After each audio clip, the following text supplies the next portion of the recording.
One of the biggest risks in indie game development isn't making a bad game. It's spending years making a game nobody wants. So how do you avoid that? Is there a way to judge a game's potential before you commit years of your life to building it? A few weeks ago, I sat down with Muscat, designer behind the hit mobile classics, Fruit Ninja, and Jetpack Joyride. Since becoming an indie developer, Luke's built a process for validating game ideas before committing years of development to them. He's currently working on his second game, normal golf game, but his first solo title, Feed the Deep, only went into production after he decided to cancel another game that he was genuinely excited to make because he couldn't find enough evidence that there was an audience for it. When I asked him what lessons he'd learned throughout his career, he shared a production mindset that I think every indie developer should hear. It's one of the smartest approaches to choosing projects that I've come across, and I think you'll get a lot out of what he has to say. I would say, like, throughout everything, the things that I have always held on to are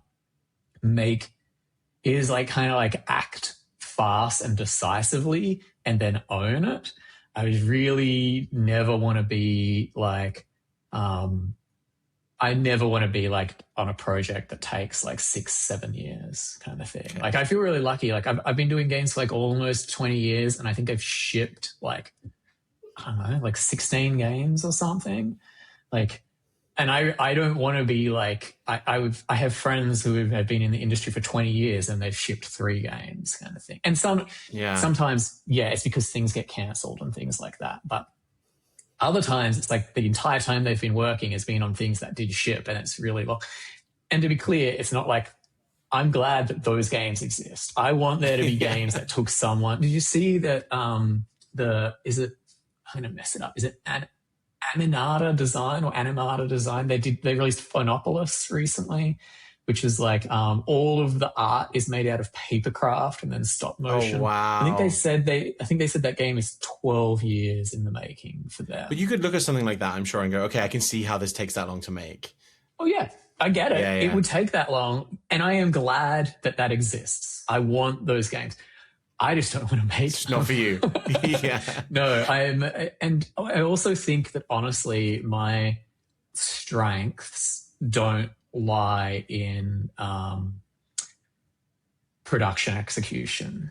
Like, you could give me 12 years and I think that I'm not going to make the most outstanding, polished experience you've ever played. I think that my strengths are in like novel and interesting ideas, and making lots of games relatively quickly helps me play to that strength rather than playing to my weakness. So Feed the Deep was like 18 months. Golf is going to end up being about 18 months as well. And that's like, then there's also like 6 months before both of those are prototyping lots of ideas. And I feel pretty good about that. But yeah, I think as an indie, that's a sweet spot. I mean, like the game I just come off of was 5 years. Yeah, wow. Part of that, there's so many reasons, and I'll go into it in the future at some point, I'm sure. But like a good 2 years of that was us just reinventing the game 3 times because we were trying to figure out what it was. Yeah. And just that is the nature of sometimes that is what the nature of game design is. Yeah. But I am somebody who is definitely more, in that camp of what you're talking about. I think where if you can, I think you have to learn that yourself in terms of what you're capable of doing in a time and like what your scope can be. And I think we can go into that a little bit more detail, especially with normal golf game, because I think that'll be interesting to talk about. But and I'd be interested to hear about scope for Feed the Deep too. But like, I think being able to identify that, and I think that comes with working on a few things. But that scope of 18 months, at least as a target, is such a strong deadline to hit, especially if you've had a little bit of prototyping beforehand. You go, okay, I'm going to execute on this now and spend and scope what 18 months can look like for that. Because I fully agree. Also, just from an attention span standpoint, I think that's about the time length for me personally before I start really wanting to work on something else. Yeah, I will say as well, I think that like one of the other strengths that I have is being able to like commit and hit milestones and deadlines. And when we did Pretty Great, once we knew what our first project was going to be, Landsliders, we set the release date on day 1 of production, and then and we hit that release date. Wow. So how much did you cut? That's the thing. We're like, we cut plenty, but it was like, that's what we got really good at Halfbrick was like, the game's coming out in June. Like that's it. It's like, you don't push back or anything. And so I like that style of like having to make interesting design choices to bring scope down to like fit within a constraint rather than expanding the constraints to fit an idea. Goldfish fits the size of the bowl kind of thing. Yes, exactly. Yeah. And I mean, again, it's not like that there's a right and wrong way. It's just like, that's kind of my style and kind of, I think, plays to my strengths and also just what I enjoy doing. So yeah, I mean, there's an economical argument for that too. Yeah. And I mean, I also think like the industry always has been, but, is so hit driven. And, I'm personally like a fan of getting more shots on goal rather than taking one really big expense, like putting it all in on one shot. I like the idea of like kind of spreading that risk across a few different titles and a few different ideas. It's for a bit that worked really good on mobile because it just had to be an interesting idea, decently executed. Now it's kind of like, I think it's easy for there to be a trap where like there's actually a ceiling, not a ceiling, there's a floor that you have to reach before you can be successful, and you could stop every production before you reach that floor. But I think still at the moment you see all the time like games that are janky and not super well executed performing really well. So I still think that it is viable to take lots of shots on goal as long as you're actually doing something interesting with each shot so it has a chance to score. Again, just personal preference. That's the way I like to kind of structure not just my games from the creative side, but also from a business side. I'm not a like I guess like we did when we left Halfbrick, we put all the chips on the table and like, pretty much put ourselves down to like bankruptcy before it all worked out. But now I'm very much not a fan of that, from a production standpoint or a business standpoint. Yeah. Right. Yeah. I think that's, I think I agree quite strongly with that. Yeah. Okay. So then you took that forward with you into starting your studio, which like, how did you get to Feed the, I guess, how did you get to Feed the Deep? Like, what was the prototype there? I assume, again, big input thing with that game. So, so the way that I structured my solo thing, right from the beginning, I knew what I was going to do, which was like basically the business is going to be like in two parts. There's obviously like the game production part, which is the main part, but the other part was to start a YouTube channel. The YouTube, yeah. So the reason to start the YouTube channel was, I mean, there was a few reasons, but like one was like I really wanted to have like a relationship with the audience. I didn't want to be fully reliant on like, wow, I hope PC Gamer writes about my game. Like I didn't want to be like completely reliant on external outlets. I wanted to like be able to own that relationship with the audience and have that kind of that direct relationship that doesn't go through anything. And so that manifested in a bunch of ways. Like one is like there isn't a company name. Like the company name is Luke Muscat kind of thing. I didn't even want it to be like, it's like, oh, my name's Luke and I'm like, they know the company and then I'm like kind of speaking for the company. Are you incorporated? Yes. Yeah. Yeah. Are you incorporated as your name or like doing business as Luke Muscat? Doing business as. Yeah, okay. There is like an actual like corporation so that, it's like set up how it's supposed to be. But even that is still just like, it's just like a variation of my, it's like my name, Enterprises, PTY, blah, blah, blah, blah.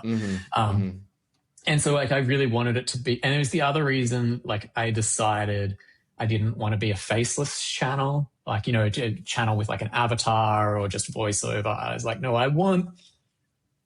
do you know what I mean? Like I want this to be like as I want that gap between the audience and the developer to be as close as possible. So I've moved into that, to be honest. Like I was doing a lot. I mean, most of my early stuff was voiceover just because I felt strong on the scripting side of it and I could just do voiceover more easily than filming. But the more To be clear, I fucking hate being on camera. Like, I do not like filming. I hate having to set up lights. I don't have a dedicated space. Like, this is my office, and then when I have to film, I have to set up stuff and like put up some soundproofing. Same. I mean, this is the first, like, I've now got this in a point where there's a setup. Like, I can turn my lights on and off now with a Stream Deck. Oh, nice. And yeah. I've set it and I'm talking into like a teleprompter right now. And I've got a really, like and I'll send you this because I think it's interesting for people that do this. I bought like a specific screen off of Amazon that is basically like an iPad, but it's only a monitor, and it's like a tiny size, and then it's projecting. And I've used some software on my computer to create a fake second screen that I then mirror using another piece of software, and then project onto this thing through HDMI that can then allow me to have a monitor that I can just drag stuff on. It's crazy. It took me ages to set up, but once I got it done, it's like it's now just always there. So that has opened up that ability to now be on camera a bit more. I still, like, I only film, I just use my phone and it's on a tripod, and I try and memorize the script, and then I just send it. That's it. I mean, it's like anytime I try, I'm very rambly, I find naturally. My brain goes a lot faster than I can let words out. So it just... unless I've had something to drink or like, it's just, so I find getting my thoughts down on paper first. And then sometimes that I use that and then loosely just speak a bit more freely, but it's really hard for me to script. Also, just because of the YouTube machine, I find that the videos where I'm scripted and it's rehearsed and like highly polished editing and stuff like that, they always tend to do a bit better. So that's part of it too, which is always why that transition into doing video stuff was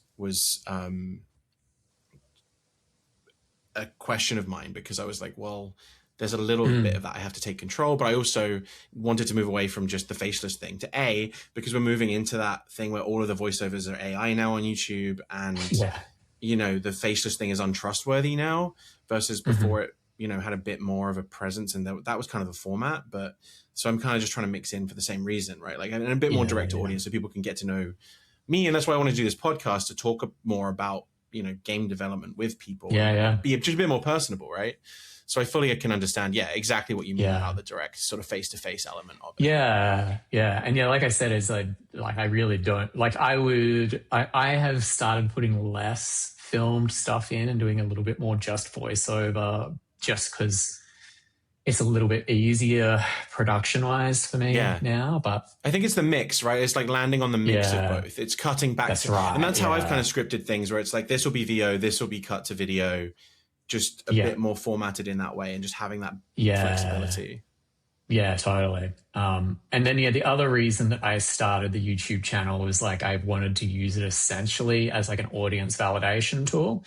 So the whole idea was I would make prototypes, and then when I got a signal in one way or the other from the audience of like, oh, this game actually seems really interesting, that's how I would know that's what I'm going to work on as my full game.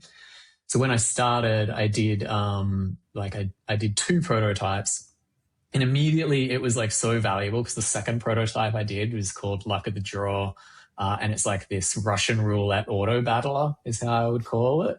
And like, I think, like, when I was working on it, I'm like, damn, this is great. Rules. This is great. I would burn down like a full 18-month dev cycle on this so happily. I was so into it. And like, I released that video, and it just, no one cared. Like, no one played, like barely anyone played it on itch.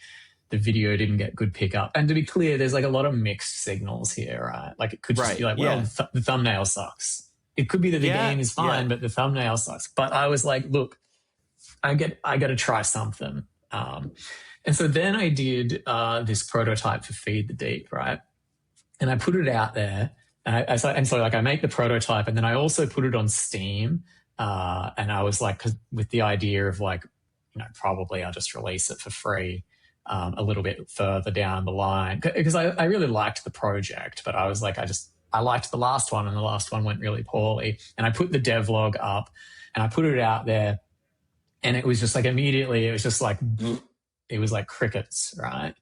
Mm-hmm. So I'm sitting here like, okay, that's 3 down. I still haven't found something that works. I got to come up with something else. And so I start coming up with this golf game.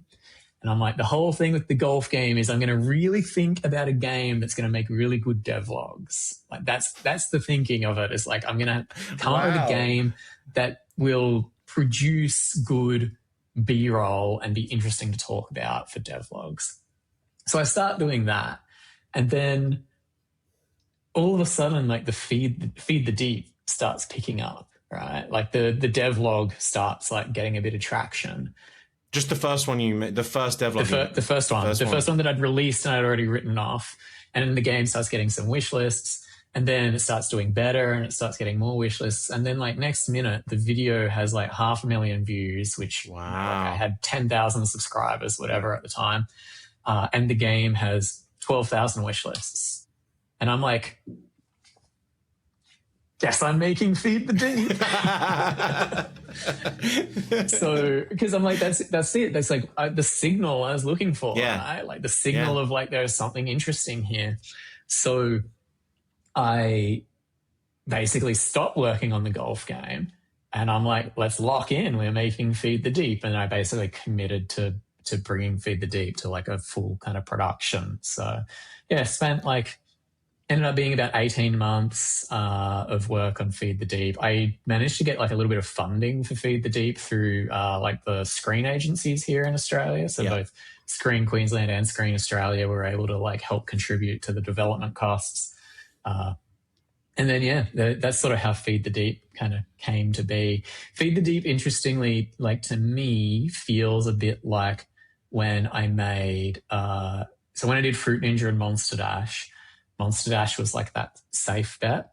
I think of Feed the Deep in a very similar way. Like Feed the Deep does a bunch of interesting things, but at its heart, it's like underwater cave diving roguelike. You're like, understandable. It's an understandable. I pretty much get what it is, right? Yep. And you know, I think that's one of the reasons that the devlogs did good for Feed the Deep too, because it's an easy player fantasy to understand, and like it's quite relatable.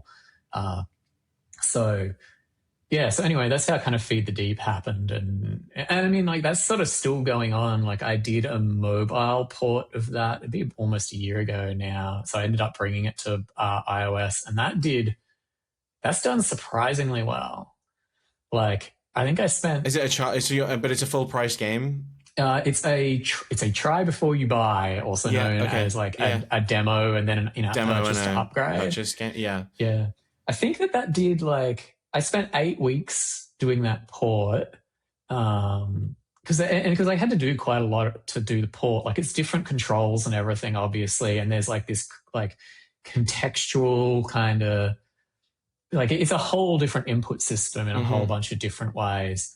I spent 8 weeks doing that, and I think that's made like, I'd have to look, but I think proceeds is like 70 grand. That's great. It's really good. And I'm the like, ROI on that is great. It's incredible. And I was like, well, there's no way. Like mobile's dead, baby. Yeah. Like, there's no I've been hearing things, man. Like I think there is a slight resurgence for people looking for like the non-FTP model, right? Like people are willing to put money in, especially where phones are at now with what they can play. The quality of games. I've heard of this is not an uncommon story, especially within the past year or so, from developers being like, oh, it like made money on mobile that I didn't think was possible. So it's interesting to hear that. Yeah. I've been really surprised. And I mean, you know, and it's funny because like, you know, I joke to people, it's like I can't get away from being a mobile developer because there's no doubt to me that one of the things with anything that I make, I mean, you know, if you look at Feed the Deep, you can see it. It doesn't have that like, you can kind of feel like the mobile DNA in it a little bit. You know, it's got like the fairly like bright, blocky kind of like colors and style to it. It's got like, it's not like this crunchy. It's not Factorio, is I guess what I want to say. It's not like this many stacked layers systems and, you know, like with this kind of like gritty look to it. It's, you know, like my DNA kind of comes through in it, which, like as it should, I guess. But yeah. So that's probably part of the reasons that it like came to mobile like quite well. I'm also just really proud of how well the input ended up working on it. If you enjoyed this clip, you can check out the full conversation with Luke over on my second channel. It's honestly a fantastic episode, and I think there's so much to learn from his story. And if you'd like to support the show, head over to patreon.com/GameDevGuide to get videos ad-free and early. As always, thank you so much for watching, and I'll see you again next time.